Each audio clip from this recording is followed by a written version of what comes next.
महिन्यात उमंग सेंटरच्या parent toddler programme अंतर्गत रक्षाबंधन हा सण मोठ्या उत्साहात साजरा झाला. चिमुकल्यांना भारतीय संस्कृतीची ओळख करून देणे आणि त्यांच्या कलागुणांना वाव देणे हा या उपक्रमाचा मुख्य उद्देश होता. यावेळी मुलांच्या कल्पकतेला चालना देण्यासाठी स्लीपिंग लाईन या संकलित 2 महत्त्वाच्या ऍक्टिव्हिटी घेण्यात आल्या. कागद, रंगीत खडू आणि धाग्याचा वापर करून मुलांनी आकर्षक राख्या तयार केल्या आणि त्यासोबतच कागदावर सुंदर राखीचे चित्रही रेखाटले. सणाचे औचित्य साधून मुलांनी कागदावर खोबरे आणि बर्फी यांची चित्र काढली. ही चित्र काढताना स्लीपिंग लाईनचा सराव केल्यामुळे मुलांचा हात आणि डोळ्यांचा समन्वय सुधारण्यास मदत झाली.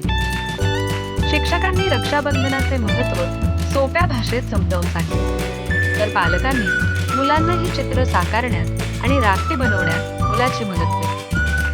पालकांच्या मते अशा उपक्रमांमुळे मुलांमध्ये सामाजिकता आणि आत्मविश्वास वाढतो. स्वतःच्या हाताने काढलेली राखी पाहून स्वतः काहीतरी नवीन निर्माण केल्याचा वेगळा आत्मविश्वास त्यांच्यात होतो. उमंग सेंटरमध्ये हा सण केवळ एक उत्सव नसून मुलांसाठी एक आनंदी शैक्षणिक अनुभव आहे.